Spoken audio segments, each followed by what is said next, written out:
Horowitz's investigation, the Inspector General labeled this fraudulent at its core, mismanaged at its core, running stop signs. At every turn, they went forward when they should have stopped. The Durham report said it was obviously politically motivated. FBI agents were telling anybody and everybody that would listen, this is not reliable, this is not trustworthy, but they plowed on. 3 minutes ago, in Washington, a move was made that raised the pulse of one of the most closely watched processes. Something was asked that no one had dared to ask out loud. There was no soft opening, no diplomatic language, no familiar congressional theater. Everything was different from what was known and expected today. There were only documents, and questions asked through those documents, inescapable, unprepared, and crucial. The atmosphere in the Senate Judiciary Committee chamber was heavy. That familiar pressure was felt by everyone. The silence that takes over just before something big happens. It was the kind of routine session that normally puts C-SPAN viewers to sleep. Budget items, personnel reports, procedural updates. No one knew that, just minutes later, the events and questions that would unfold would be talked about in Washington for weeks. No one could have even imagined it. FBI Director Kash Patel was seated at the witness table. On his face was the familiar, relaxed, recognizable expression we had seen before, the same posture you see on people who have survived countless hearings. 3 lawyers were beside him, FBI liaison officers behind him, a thick binder in front of him. As always, prepared answers, memorized evasions and defenses, vague explanations designed to run out the clock. Everything appeared to be under control. Or so it seemed. At least, that was the assumption. Until the microphone passed to Lindsey Graham. But before Graham began to speak, there is an important point we need to understand. WHO is Lindsey Graham. Seeing Lindsey Graham as just another senator known for sharp rhetoric would be a serious mistake. Graham is more than a senator from South Carolina. He is a politician who operates with a prosecutor's instinct. He is legally trained. He has a disciplined background in military law.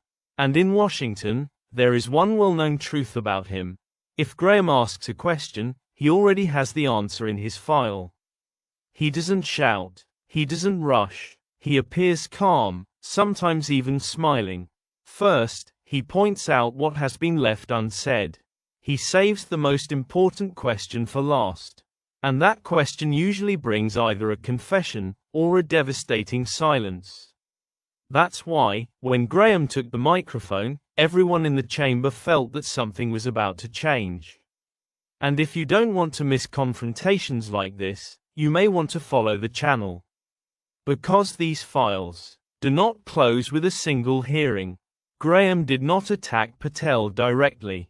First, he listed what had not been said in the room. Senator Durbin, he said, mentioning the Church Committee report. He spoke, step by step and in detail, about abuses in FBI history. But he did not bring up Crossfire Hurricane. He had not yet mentioned the Horowitz report either. He paused, and then he said, "I wonder why." There was a stir in the chamber. Graham continued, "If you're waiting for the people on this side to figure out the truth on their own, you'll die waiting." And then, he opened his file. Crossfire Hurricane, he said, was opened on July 31, 2016. He turned to Patel. "You should be familiar with the agents who ran this investigation, correct?" Then he took one more step. "You personally analyzed the abuses that occurred in this investigation, didn't you?" He then read FBI internal communications in a sharp tone. The Strzok page messages. "Trump will never be president. He won't be. We'll stop it." Graham looked up. "Tell me this," he said, his voice not pleading but demanding. Is it unfair to say that the people running this investigation hated Trump? Patel shifted. This time, Graham narrowed his focus. So who is Carter Page? He asked. Do you know him? The FBI obtained 4 FISA warrants against this individual. Then he delivered the key point.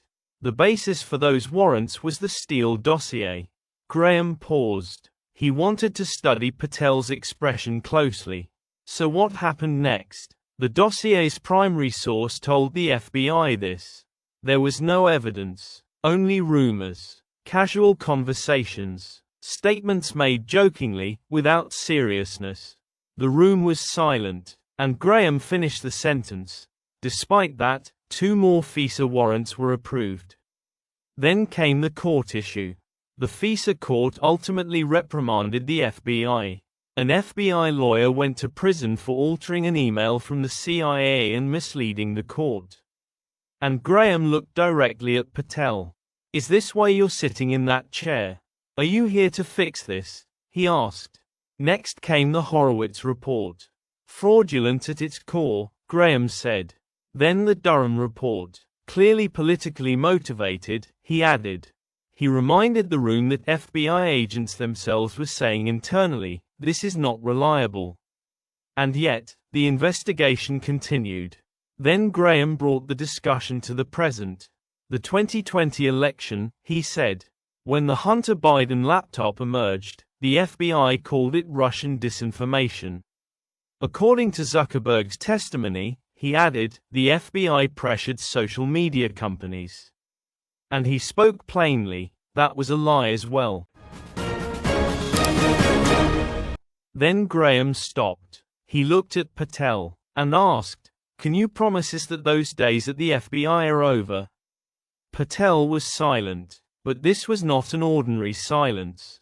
This was years of accumulated questions once again finding no answers, being left unanswered all over again. The hearing technically continued, but no one was listening to the other questions. Because everyone had understood one thing. This was not about a single investigation. This was about where one of America's most powerful, and most trusted, institutions had arrived. This was about credibility. There are some silences that say more than hours of speech. And that day, calling the silence heard in Washington by that name would not be unfair. For the continuation of this process, don't forget to follow us.